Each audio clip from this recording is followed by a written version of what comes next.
नमस्कार। सरकार आपके द्वार के इस खास एपिसोड में आपका स्वागत है और मैं हूं रोहित सिंह।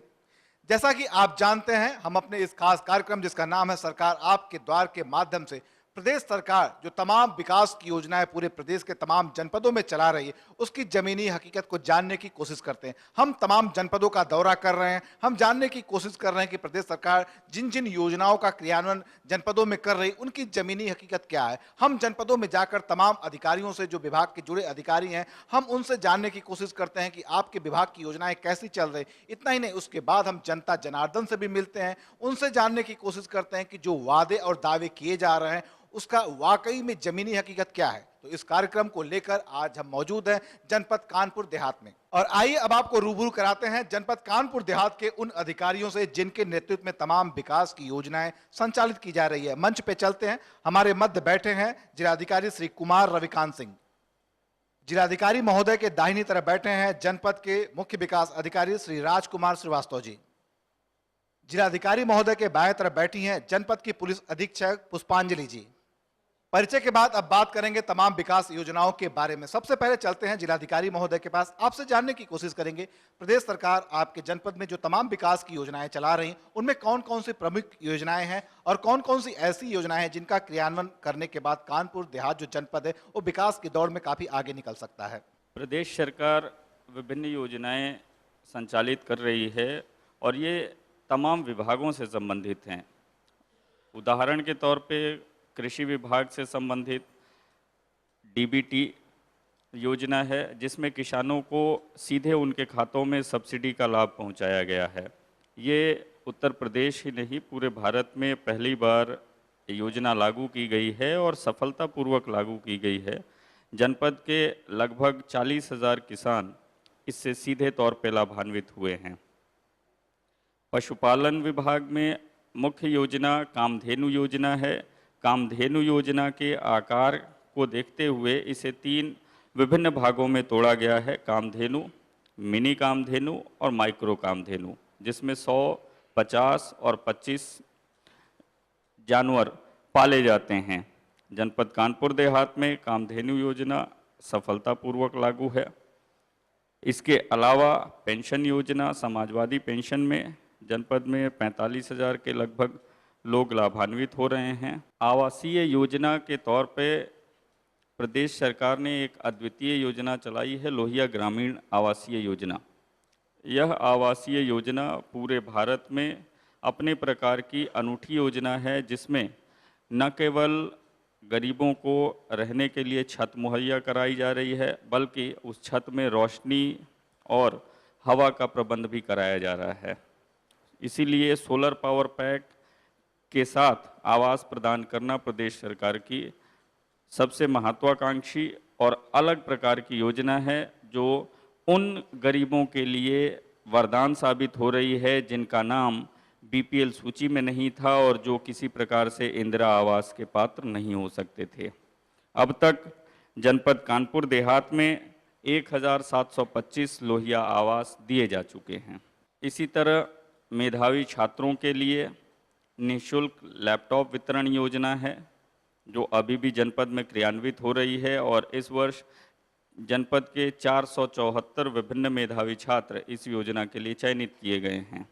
कन्याओं के लिए आगे बढ़ने के लिए कन्या विद्याधन योजना प्रदेश सरकार द्वारा लागू की गई है, जिसमें जनपद में अभी तक कुल 7,368 छात्राओं को लाभान्वित किया जा चुका है और वर्तमान वर्ष में 1,046 कन्याओं को, बालिकाओं को आगे पढ़ने के लिए इस योजना से लाभान्वित कराया जा रहा है।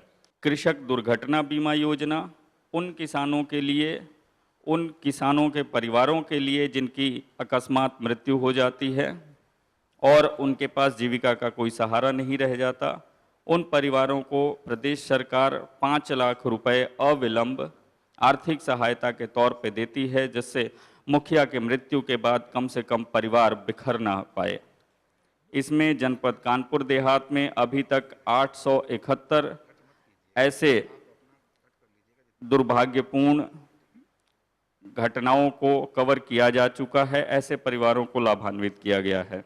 जनपद के सभी व्यक्तियों को बीमित करने की योजना है। इससे अभी तक 1,13,000 परिवारों को बीमित किया जा चुका है। यह संख्या बहुत बड़ी है।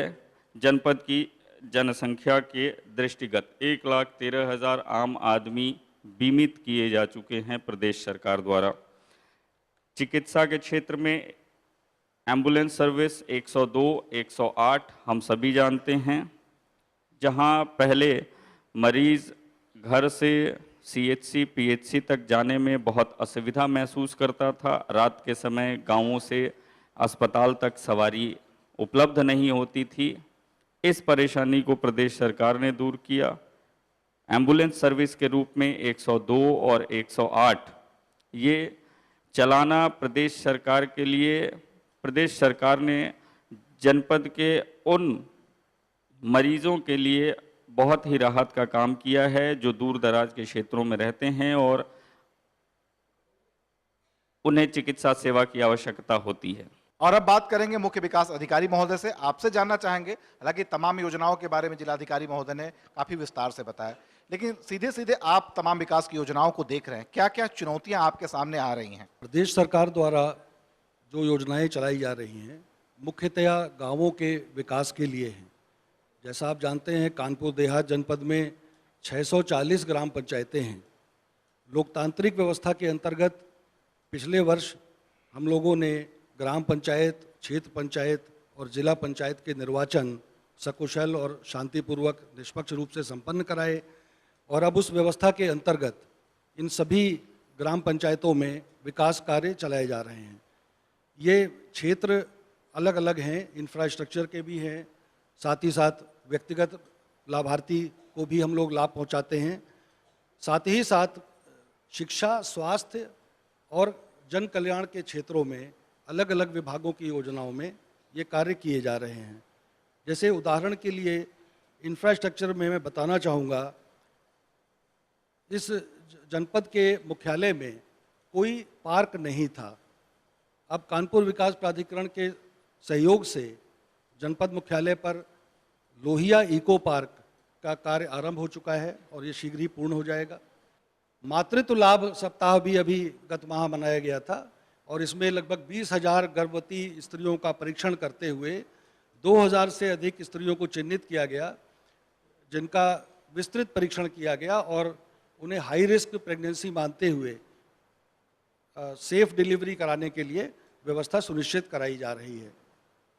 पोषण मिशन में हम ये भी बताना चाहेंगे कि प्रदेश में पहली बार ICDS डिपार्टमेंट और मेडिकल डिपार्टमेंट के ग्रास रूट वर्कर्स, आशा और आंगनवाड़ी कार्यकर्तियों को पहले जनपद और फिर ब्लॉक लेवल पर विस्तृत रूप से प्रशिक्षित किया गया, जिसके बाद ये ब्लड प्रेशर नापने और सैंपल्स कलेक्ट करने के लिए भी सक्षम हो गए। इनकी परीक्षा भी ली गई और इसी को एक मॉडल मानते हुए पूरे प्रदेश के सारे जनपदों में इसी प्रकार के प्रशिक्षण कार्यक्रम वर्तमान में आयोजित किए जा रहे हैं।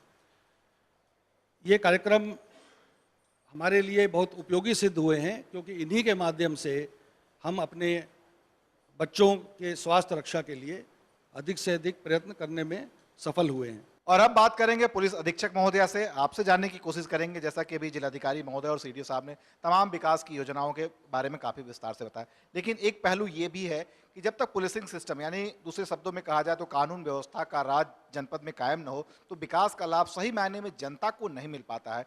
तो दूसरे शब्दों में ये कहा जाए कि पूरा दारोमदार विकास की योजनाओं का पुलिसिंग सिस्टम पे भी होता है। तो किस तरीके से आपकी पुलिसिंग काम कर रही है, क्या क्या चुनौतियां आपके सामने हैं? आपने बिल्कुल सही कहा कि विकास और कानून व्यवस्था एक ही सिक्के के दो पहलू हैं। कानून व्यवस्था का बने रहना बहुत आवश्यक है, तभी विकास हो सकता है। इस संबंध में सर्वप्रथम मैं ये कहना चाहूँगी कि कोई भी विभाग भली प्रकार अपने कार्यों का, उत्तरदायित्वों का निष्पादन तभी कर सकता है जब उसकी आंतरिक व्यवस्था सुदृढ़ हो। वर्तमान सरकार ने पुलिस की आंतरिक व्यवस्था को सुदृढ़ करने के लिए बहुत सारे पहलें की हैं।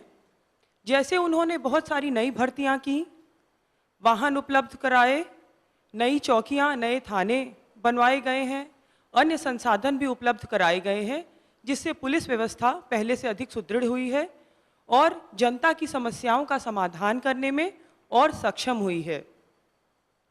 एक बहुत ही प्रमुख योजना है विमेन पावर लाइन, जो महिलाओं से संबंधित जो अपराध होते हैं उनकी रोकथाम के लिए तथा महिलाओं को समाज में सम्मान एवं सुरक्षा देने के लिए यह योजना कार्यान्वित की गई है। यह योजना पूरे प्रदेश में तथा कानपुर देहात जिले में बहुत ही सफलतापूर्वक चलाई जा रही है। इस योजना की मुख्य बात है कि ये योजना इस 1090 नंबर से जो प्रचलित है, इस पे अब 24 घंटे में कोई भी महिला किसी भी तरह की समस्या को बता सकती है और जो समस्याएं बताई जा रही हैं उसको महिला ऑफिसर ही, महिला कर्मी ही सुनती है और तब तक उनके साथ सामंजस्य बना के रखती है जब तक कि समस्या का पूरी तरह समाधान नहीं हो जाता। इसके अतिरिक्त 100 नंबर के बारे में आप सभी जानते हैं। 100 नंबर पे आप किसी भी समस्या का, यदि पुलिस का इंटरवेंशन आप चाहते हैं तो किसी भी समय आप 100 नंबर पे फ़ोन करके सूचना दे सकते हैं। कानपुर देहात में पिछले 4 वर्षों में इस तरह की हज़ारों समस्याएं आई हैं जिनका सफलतापूर्वक निराकरण हमने किया है। साथ ही साथ प्रदेश सरकार ने समन्वित शिकायत निस्तारण प्रणाली एक योजना शुरू की है, जिसका संबंध केवल पुलिस विभाग से नहीं है बल्कि सभी विभागों से इसका संबंध है। इसका मुख्य उद्देश्य यह रहा है कि जो शिकायत करता है उसको विभिन्न ऑफिसों को चक्कर नहीं लगाने पड़े तथा एक ट्रांसपेरेंट सिस्टम स्थापित हो, जिसके द्वारा जो भी शिकायत करना चाहता है वो ऑनलाइन कंप्यूटर पे बैठ के, इंटरनेट पे बैठ के, अपने मोबाइल के माध्यम से अपनी शिकायत अपलोड कर सकता है और जो सरकारी विभाग, पुलिस विभाग उनकी समस्याओं का जब निस्तारण करेंगे तो उनको भी इस इंटरनेट के माध्यम से अपलोड कर दिया जाता है ताकि शिकायतकर्ता भी उसको देख सकता है और नीचे से ऊपर लेवल के सभी अधिकारी उसको देख सकते हैं कि शिकायत का निस्तारण हुआ है अथवा नहीं, और यदि नहीं हुआ तो संबंधित को दिशा निर्देश भी देकर शिकायत का निस्तारण करा सकते हैं। और अब वक्त हो चला एक छोटे से ब्रेक का। ब्रेक के बाद हम जल्द लौटेंगे और बात करेंगे तमाम जो विकास की योजना है उनके विभागीय अधिकारियों से कि तमाम जो योजना है कैसे चल रही हैं। इतना ही नहीं, हम जनता जनार्दन यहाँ बैठी है, दूर दराज से आई हुई है, उनसे भी बात करेंगे और जानने की कोशिश करेंगे कि जमीनी हकीकत क्या है। तो देखते रहिए सरकार आपके द्वार।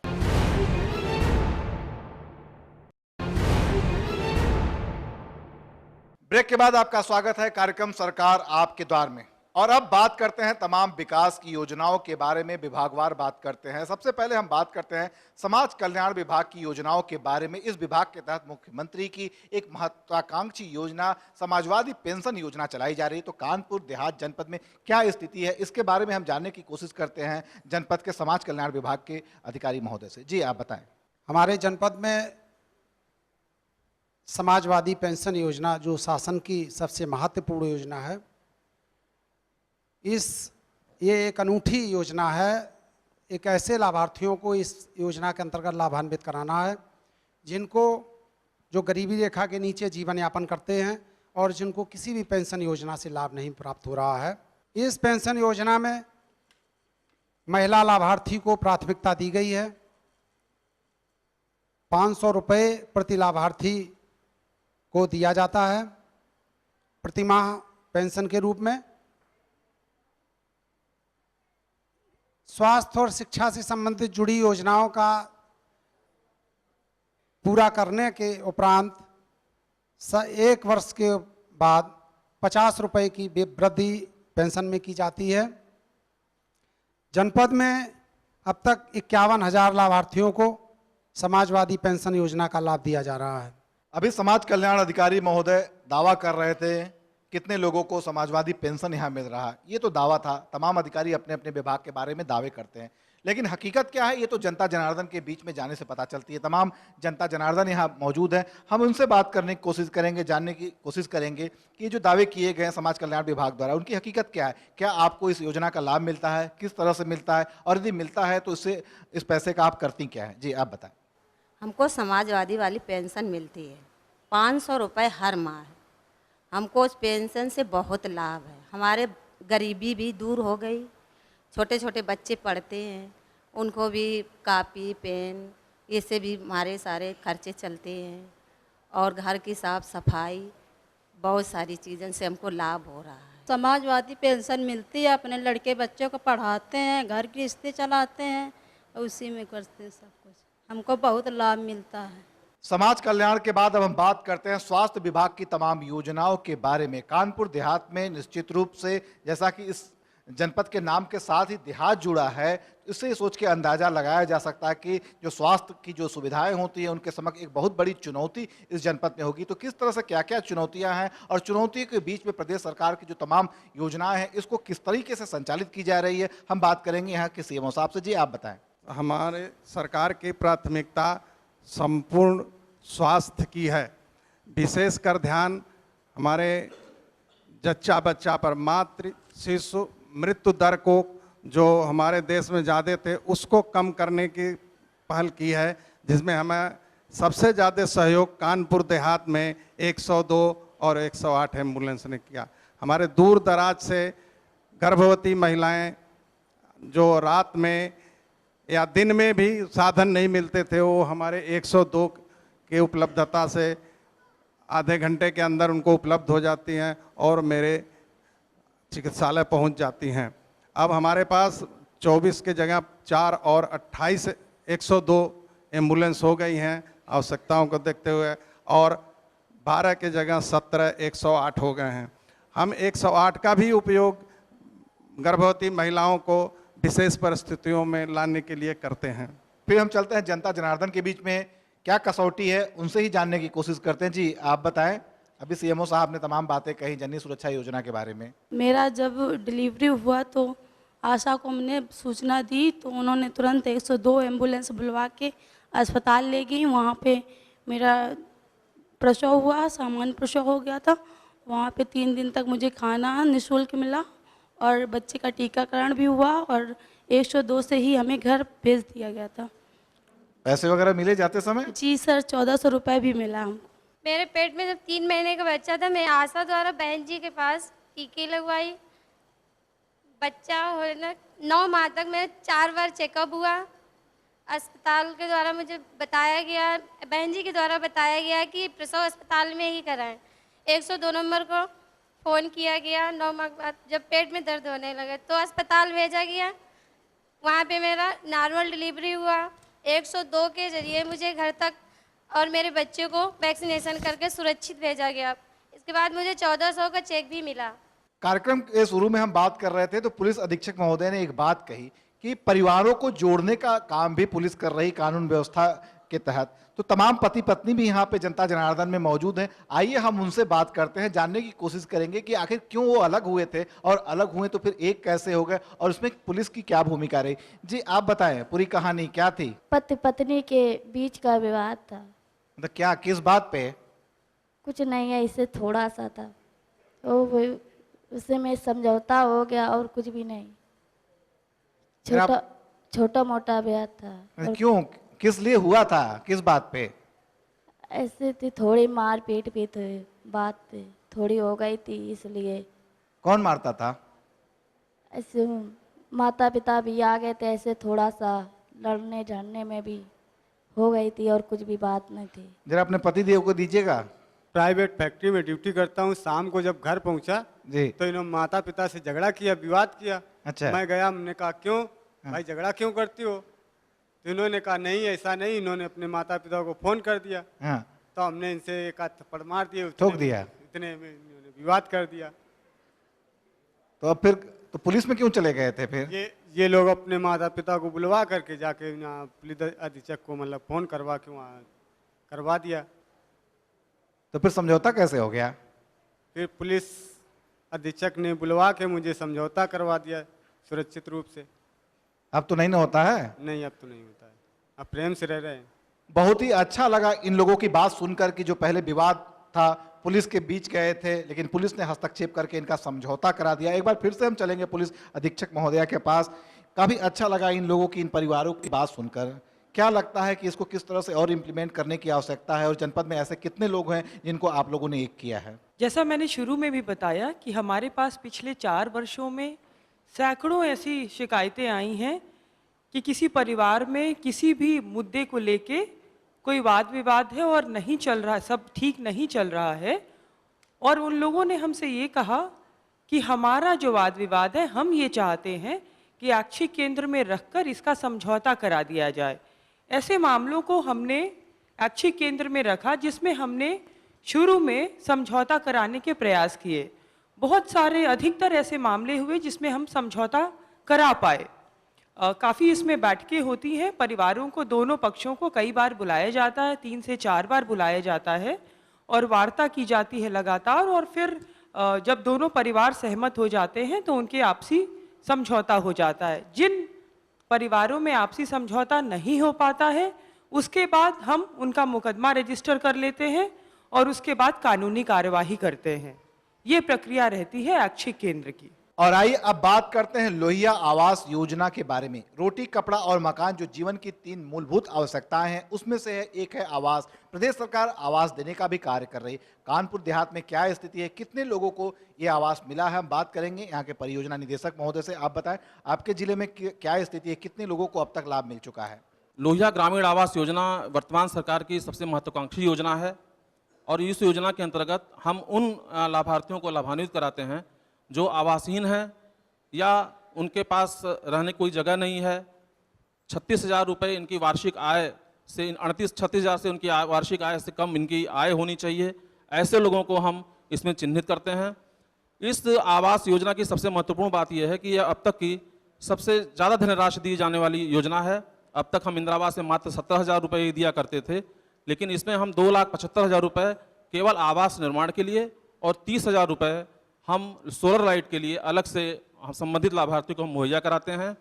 वर्तमान में हमारे कानपुर देहात में कुल 1724 लोगों को लोहिया आवास योजना के अंतर्गत हमने लाभान्वित किया है और जिनके आवास पूर्ण हो चुके हैं, वो संतुष्ट हैं और बहुत खुश भी हैं कि उन्हें एक ऐसी छत मिली है, पक्की छत मिली है, जिसमें वो अपना निवास कर रहे हैं। परियोजना निदेशक महोदय के दावे की हकीकत क्या है, जमीन पे क्या है, जानने की कोशिश करते हैं। जमीन पे जो जनता जनार्दन है, जी आप बताएं।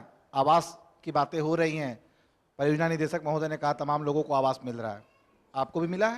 मुझे लोहिया आवास मिला है और मेरा घर बनना चालू हो गया है। पहली किस्त आ गई?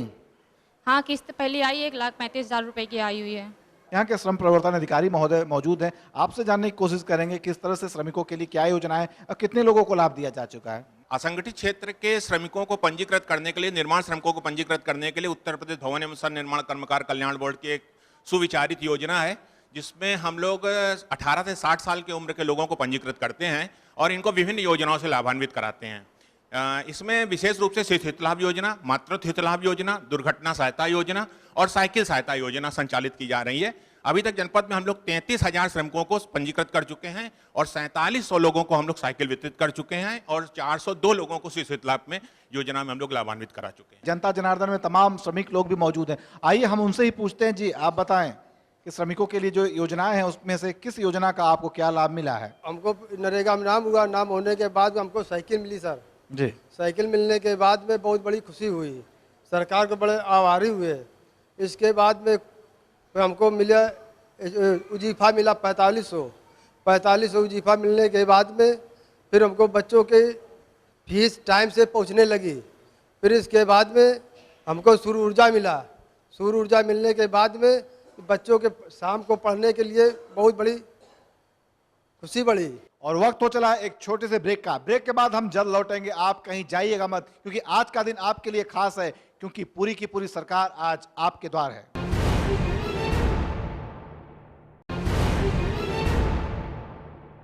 ब्रेक के बाद आपका स्वागत है कार्यक्रम सरकार आपके द्वार में। तमाम योजनाओं के बारे में हम लगातार बात कर रहे हैं। अब हम बात करेंगे छात्र छात्राओं के लिए प्रदेश सरकार की तमाम योजनाएं जो चल रही हैं। कानपुर देहात में छात्र छात्राओं के लिए प्रदेश सरकार क्या कुछ कर रही है, बताएंगे जिला विद्यालय निरीक्षक महोदय। जी आप बताएं।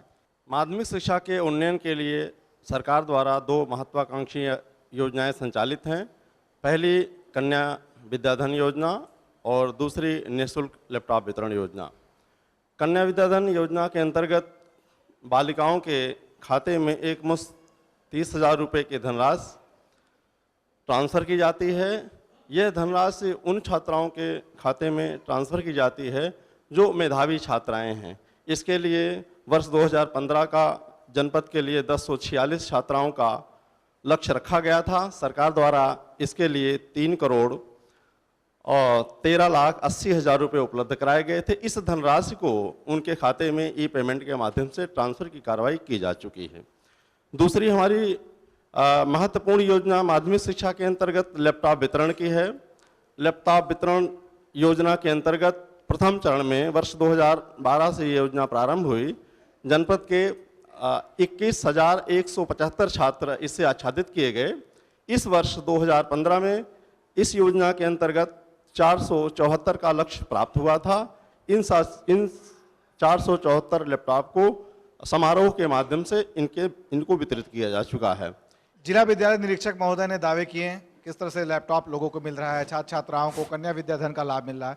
हम चलते हैं, तमाम यहाँ छात्र छात्राएं मौजूद हैं, हम जानने की कोशिश करते हैं। लैपटॉप आपको मिला, अपना अनुभव बताएं। एक समय था जब आपके पास मोबाइल भी नहीं हुआ करता था, आज लैपटॉप है। मुझे सन 2014 में इंटरमीडिएट परीक्षा जो मैंने 93% अंकों से उत्तीर्ण की थी, समाजवादी सरकार की निःशुल्क लैपटॉप वितरण योजना के अंतर्गत मुझे लैपटॉप दिया गया है, जिसके माध्यम से मुझे तकनीक, विज्ञान और कला के क्षेत्र से जुड़ने का मौका मिला और इससे मुझे प्रतियोगी परीक्षाओं में जो मुझे दिक्कतें आती थी वो अब इंटरनेट के माध्यम से मैं खुद सुलझा लेती हूँ। मुझे नेट कैफ़े पे जाके फॉर्म भरना नहीं पड़ता है और ना ही मुझे कोई कॉम्पिटिटिव एग्ज़ाम से संबंधित पैटर्न या मैटर निकलवाने के लिए नेट कैफ़े पर लाइन नहीं लगानी पड़ती है। उत्तर प्रदेश सरकार द्वारा चलाई जा रही लैपटॉप वितरण योजना के फलस्वरूप मुझे लैपटॉप प्राप्त हुआ है, जिसके द्वारा मैं मेडिकल फील्ड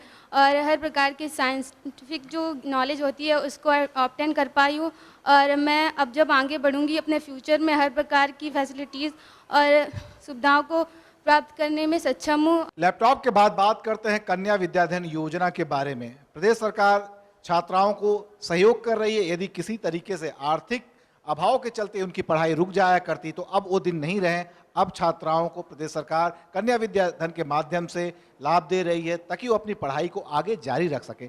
कुछ छात्राएं यहाँ मौजूद है, आइए हम आपसे बात करते हैं कि इस योजना का क्या लाभ मिला है और आगे आपकी पढ़ाई कैसी चल रही। जी, मुझे सरकार की तरफ से कन्या विद्याधन योजना के अंतर्गत 30,000 रुपये मिले हैं। मैं अपनी पढ़ाई और ट्यूशन में इसका उपयोग कर रही हूँ और मैं अपनी पढ़ाई को अच्छे से जारी रख सकती हूँ और हमारे माता पिता भी मेरी पढ़ाई से संतुष्ट हैं। मुझे कन्या विद्याधन मिला 30,000 रुपये, जिससे आगे पढ़ सकती हूँ और अपने ट्यूशन खर्चा दे सकती हूँ। इसके कारण मेरे माँ बाप अच्छा पढ़ाने में ज़्यादा जोर नहीं पड़ रहा और वो मेरे पैसे से मैं पढ़ सकती हूँ आगे। और अब बात करते हैं रानी लक्ष्मीबाई सम्मान कोष योजना के बारे में। प्रदेश सरकार द्वारा जो तमाम योजनाएं चलाई गई उनमें एक काफी महत्वपूर्ण योजना है। इस योजना के क्या फीचर है इसके बारे में बताएंगे जिले के प्रोबेशन अधिकारी महोदय जी। आप बताएं किस तरह से ये योजना आपके जनपद में चल रही है और कितने लोगों को लाभ मिला है। ये वास्तव में रानी लक्ष्मीबाई स्कीम जो चलाई गई है महिला कल्याण विभाग की तरफ से है। इसका पूरा नाम रानी लक्ष्मीबाई सम्मान कोष 2015 है। ये ऐसे लोगों के लिए है जो भी किसी भी दुर्घटना से, बीमारी से या कोई एसिड अटैक से या जो पास्को के अंतर्गत बच्चे हैं उन सब के लिए ये स्कीम चलाई गई है। इस जनपद में 2 घटनाएं ऐसी थीं कि जो बीमारी के लिए उनको पैसा गया था, किसी सेक्शन के अंतर्गत नहीं थी, आईपीसी में नहीं थी वो, लेकिन वो गरीब थी, बेहद गरीब थी वो महिलाएं। उन महिलाओं के लिए ये देखा गया कि वास्तव में वो आईएलडी नंबर बीमारी से पीड़ित थी वो महिला, जिसके लिए कोई सहारा नहीं था, उसने अपनी आस छोड़ दी थी। लेकिन जब इस चीज़ को हम लोगों ने देखा, उस महिला को देखा जाकर सीएमओ साहब ने उसका परीक्षण किया तो ये पाया कि इसको इलाज की आवश्यकता है।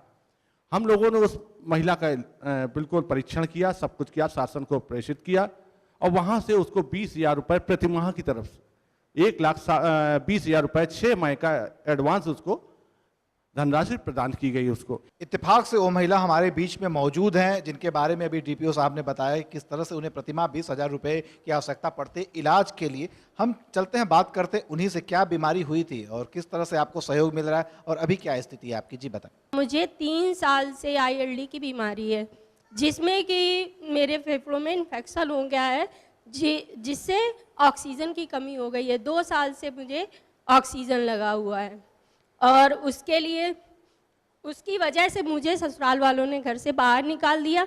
ऐसी स्थिति में ना तो मेरे पास रहने के लिए घर था, ना खाना था और ना इलाज के लिए पैसे। मैं दर भीख मांगती रही सबसे अपने इलाज के लिए, कहती रही। उसके बाद मेरे जो जिलाधिकारी जी महोदय हैं, मैंने उनको प्रार्थना पत्र दिया तो उनके द्वारा त्वरित रूप से तुरंत कार्यवाही हुई। हमारे प्रोबेशन अधिकारी जी, जिलाधिकारी जी और सीएमओ सर ने 4 महीने तक मेरा इलाज करवाया और उसके बाद मुख्यमंत्री जी द्वारा चलाई गई रानी लक्ष्मीबाई जो योजना है, उससे मुझे 20,000 रुपये महीने की दर से पैसा मिलता है।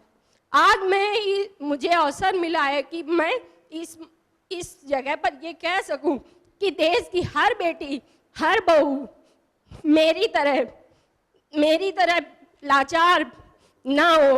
उठो, जागो, चलो और अपनी शक्ति को पहचानो। और अब बात करेंगे कामधेनु योजना के बारे में। क्या स्थिति है, कितनी यूनिटें चल रही हैं, कितने लोगों को रोजगार मिला है, इसके बारे में बताएंगे मुख्य पशु चिकित्सा अधिकारी महोदय जी। अब बताएं कितनी यूनिटें चल रही हैं, कितने लोगों को रोजगार मिला है अब तक? इस जनपद में मुख्यमंत्री महोदय की महत्वाकांक्षी योजना जो डेयरी योजनाओं की शकल में 5 कामधेनु योजनाएं, 25 मिनी कामधेनु योजनाएं और 22 माइक्रो कामधेनु योजना संचालित की जा रही हैं, जिनके द्वारा लगभग 52 लाभार्थियों अपना मार्जिन मनी और बैंक के सहयोग से 24 करोड़ रुपए का निवेश इस जनपद में किया गया है और राज्य सरकार के सहयोग से उनके खातों में ब्याज की प्रतिपूर्ति के रूप में 50 लाख रुपए हस्तांतरित किए गए हैं। और इस योजना के द्वारा प्रदेश के बाहर से 1150 पशु जो दुधारू पशु हैं, जिसमें 550 गाय और 600 भैंसें हैं, ये उन्नत नस्ल के दुधारू पशु हैं जो प्रदेश के बाहर से मुर्रा नस्ल के और हॉस्टिन फ्रीजियन, साहिवाल और जर्सी नस्ल की गायें हमारे जनपद में आ चुकी हैं और 10,500 लीटर प्रतिदिन से ज़्यादा दूध उत्पादन में इन पशुओं द्वारा वृद्धि की गई है। आइए बात करते हैं कुछ ऐसे लोगों से जो कामधेनु योजना को चला रहे हैं। हम उनसे जानने की कोशिश करेंगे कि उनको कितना लाभ हो रहा है, किस तरह से रोजगार उनका बढ़ रहा और कितने लोगों को प्रत्यक्ष या अप्रत्यक्ष रूप से वो खुद रोजगार दे रहे हैं। जी आप बताएं। मैंने सरकार से मिनी कामधेनु योजना के अंतर्गत लाभ लिया है। मेरे डेयरी में इस समय 35 जानवर हैं और मैंने 5 लोगों को रोजगार दिया हुआ है। मेरे यहाँ करीब 225 से 250 लीटर के बीच में दूध उत्पादन हो रहा है, क्योंकि कुछ कैटल ड्राई पीरियड में भी हैं, इसलिए दूध का उत्पादन थोड़ा घटा है अभी। और मैं बहुत बहुत धन्यवाद देना चाहता हूँ माननीय मुख्यमंत्री जी को, जिन्होंने देहात क्षेत्र के लिए ऐसी स्कीम लॉन्च की है कि ग्रामीण अंचल में भी लोग इतना बड़ा काम अपने सरकार के सहयोग से खड़ा कर सकें। इसमें 39,26,000 का लोन मिलता है बैंक से। 25% धनराशि लाभार्थी को स्वयं वहन करनी होती है। लगभग 13,50,000 रुपये मैंने अपने पास से खर्च करके 50 जानवर की ये मिनी कामधेनु योजना संचालित की है। मैंने अभी रिसेंटली 2 महीने पहले ही डेयरी एस्टेब्लिश की है यहाँ नौबस्ता ग्राम में। अभी मेरे पास 17 जानवर हैं, लेकिन दूध का प्रोडक्शन ऑलमोस्ट 230 लीटर है। दूसरी चीज़, मेरे पास 5 एम्प्लॉई हैं। मैंने अपने लिए तो एम्प्लॉयमेंट जनरेट किया ही, साथ में मेरे साथ 5 लोग और अपना परिवार चला रहे हैं। सेकेंडली, सब कुछ बढ़िया चल रहा है by the grace of God. Initial stage है, अभी धीरे धीरे जैसे जैसे एक्सपीरियंस बढ़ता जाएगा और लोग जुड़ते चले जाएंगे। Thank you so much. और अब बात करते हैं कौशल विकास मिशन की। इस योजना के माध्यम से प्रदेश सरकार तमाम ऐसे युवा जो पढ़ने लिखने के बावजूद उनको रोजगार नहीं मिल पाता है, कहीं ना कहीं उनकी प्रतिभा में कोई कमी रह जाती है, तो उनकी प्रतिभा को निखारने की कोशिश की जाती है, उनको प्रशिक्षित किया जाता है, रोजगार दिया जाता है। तो क्या स्थिति है कानपुर देहात जनपद में, बात करेंगे यहाँ के नोडल अफसर से। जी आप बताएं, कितने लोगों को अब तक प्रशिक्षण दिया गया, कितने लोगों को रोजगार मिल चुका है? जनपद कानपुर देहात में कौशल विकास के अंतर्गत 21 पीटीपी के माध्यम से ट्रेनिंग सेंटर पूरे जनपद में चलाए जा रहे हैं। एवं इसके साथ ही गवर्नमेंट के द्वारा 3 नए संस्थान, राजकीय औद्योगिक संस्थान भी इसी सत्र से चालू किए गए हैं, जिससे जनपद में औद्योगिक विकास को देखते हुए लड़कों की पूर्ति की जा सके। 14 से 35 साल का कोई भी छात्र, कोई भी युवक जो भी प्रशिक्षण प्राप्त करना चाहता है, किसी भी विषय में व्यवसाय प्रशिक्षण प्राप्त करना चाहता है, प्रशिक्षण ले सकता है। पीटीपी के अंतर्गत कौशल विकास के माध्यम से 283 व्यवसायों में जनपद में प्रशिक्षण की व्यवस्था की गई है, जिसके अंतर्गत इस साल 1440 परीक्षार्थियों ने प्रशिक्षण प्राप्त किया हुआ है एवं उसमें से जिन लोगों का परीक्षण पूरा हो चुका है, 500 लोगों ने परीक्षाएं हुई हैं, पास की हैं तथा 150 परिवारों ने अपना विकास किया हुआ है, वो जो बीपीएल लेवल से उससे ऊपर निकले हुए हैं। बात करते हैं कुछ तमाम युवा यहाँ पे मौजूद हैं जिनको इस योजना के तहत लाभ मिला है, प्रशिक्षण लेने के बाद रोजगार कर रहे हैं। हम बात करते हैं उनसे। जी आप बताइए, किस चीज़ का आपने प्रशिक्षण लिया और अभी कौन सी नौकरी आपको मिली है? मैंने हॉस्पिटैलिटी मैनेजमेंट का कोर्स किया है 6 महीने का। इससे हमें बहुत ही लाभ हुआ है। रोजगार मिला, कहीं नौकरी वगैरह मिली? अभी सर हम पढ़ाई कर रहे हैं, अभी नौकरी नहीं मिली। कुछ और भी युवा मौजूद हैं यहाँ पे जो प्रशिक्षण ले रहे हैं। क्या स्थिति है, किस चीज़ में प्रशिक्षण ले रहे हैं? जी आप बताएं। कौशल विकास मिशन योजना का सरकार ने चलाई है, बहुत ही अच्छा लाभ मिला है, जिससे कि हम थोड़ा सा अंग्रेजी बोलना, उसमें से शारीरिक मतलब जैसे कंप्यूटर अच्छे से सिखाया गया, बहुत ही हमें अच्छा लगा। मैं और विद्यार्थियों से कहना चाहती हूँ कि इस कौशल विकास मिशन योजना में अपना नाम अंकित करवाएं और अपने ही इस जीवन को चयनित बनाने की कोशिश करें। Thank you. और इसी के साथ वक्त हो चला एक छोटे से ब्रेक का। ब्रेक के बाद हम जल्द लौटेंगे, आप कहीं जाइएगा मत, देखते रहिए सरकार आपके द्वार।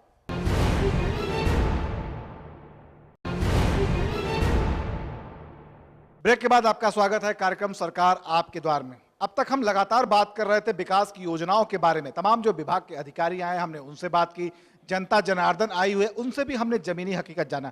एक बार फिर से हम मंच पे लौटते हैं, तमाम जो अधिकारी बैठे हुए हैं, जिलाधिकारी महोदय से हम बात करते हैं। अभी तमाम जो विभागीय अधिकारी आपके मौजूद हैं उन्होंने अपनी योजनाओं के बारे में बताया, जनता जनार्दन ने भी बताया, तमाम आपको फीडबैक मिले। इन सबको सुनने के बाद क्या लगता है, क्या चुनौतियाँ आपके सामने आई हैं, क्या फीडबैक मिल रहा है, आने वाले दिनों में क्या योजनाएँ होंगी? भौतिक जीवन में जिस तरह से विकास हो रहा है, इस रूप में हम ये देख सकते हैं कि न विकास की रफ्तार कभी थमती है और न ही चुनौतियों की संख्या। तो आने वाले दिनों में भी चुनौतियां बरकरार रहेंगी, इस बात से हम बखूबी वाकिफ़ हैं, इसको स्वीकार भी करते हैं और यही मानकर पूरा जनपद प्रशासन प्रदेश सरकार के नेतृत्व के तहत कार्य भी कर रहा है।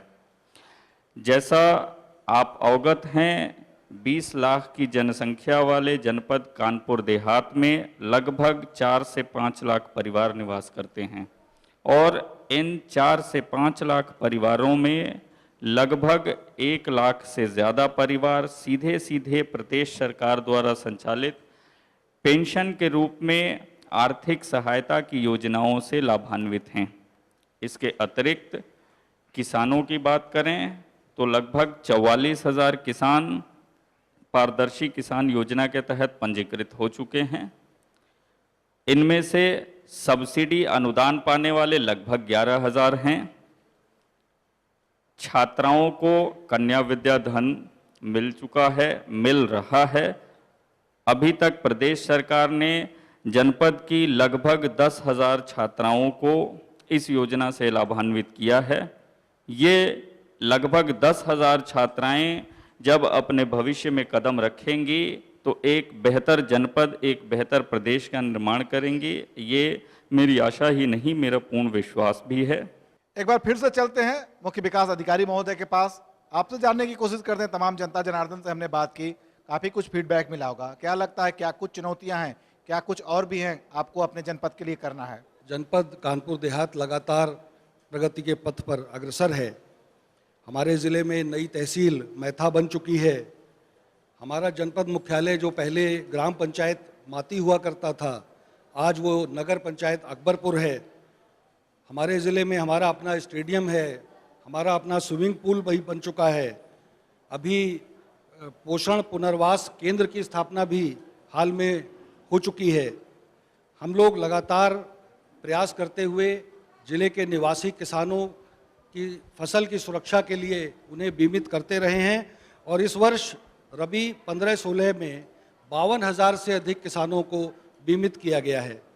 हम लोग जनपद में ग्रामीण भारत ये न्यूज़लेटर है जो प्रति माह जनपद में क्या विकास कार्य हुए, कौन से इवेंट्स हुए, कौन से अधिकारीगण या महानुभाव द्वारा जनपद का भ्रमण किया गया, उसको ग्रामीण भारत में कवर करके जनप्रतिनिधिगण, अधिकारीगण को उपलब्ध कराते हैं, ताकि सरकार के द्वारा चलाई जा रही योजनाओं के में जो भी हमने प्रगति की है उसको लगातार जनता के समक्ष रख सकें।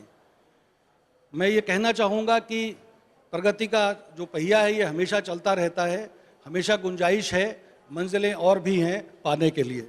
एक बार फिर से चलते हैं पुलिस अधीक्षक महोदया की तरफ, आपसे जानने की कोशिश करते हैं। काफ़ी देर हमने जनता जनार्दन से बात की, तमाम ऐसे लोग भी आए थे जिनको पुलिस से लाभ भी मिला, परिवार एक हुए हैं। क्या कुछ और भी चुनौतियां हैं आपके सामने आने वाले दिनों में? पुलिसिंग का कार्य हमेशा से बहुत चुनौतीपूर्ण रहा है। लगातार बढ़ती जनसंख्या और साथ में नए नए तरह के अपराध भी सामने आते जा रहे हैं, लेकिन हमारा पुलिस विभाग इन सभी चुनौतियों से का सामना करने के लिए और इनका समाधान के लिए पूरी तरह तैयार है। साथ ही मैं आपको ये बताना चाह रही हूँ कि किसी भी परिवार में वाद विवाद होना एक सामान्य बात है।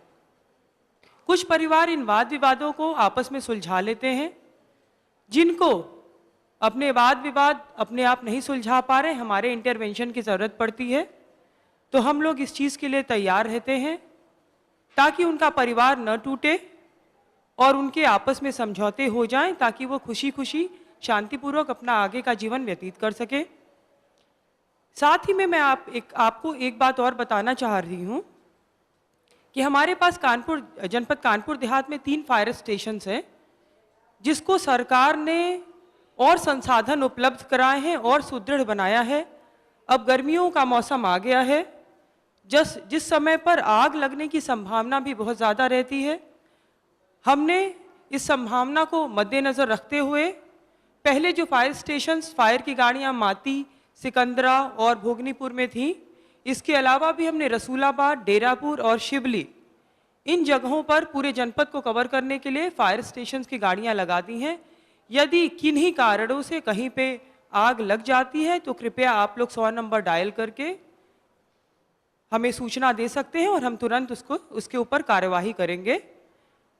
जनपद कानपुर देहात पुलिस की तरफ से मैं आप सबको ये आश्वासन देती हूँ कि हम सभी आपकी सेवा के लिए सदैव तत्पर हैं और हम आपके सहयोग की इच्छा रखते हैं। और इसी के साथ कार्यक्रम सरकार आपके द्वार को आज यहीं समाप्त करते हैं, लेकिन उससे पहले तमाम जनता जनार्दन, तमाम विभागीय अधिकारी और मंच पे बैठे तमाम अधिकारियों का हम धन्यवाद देते हैं। नमस्कार।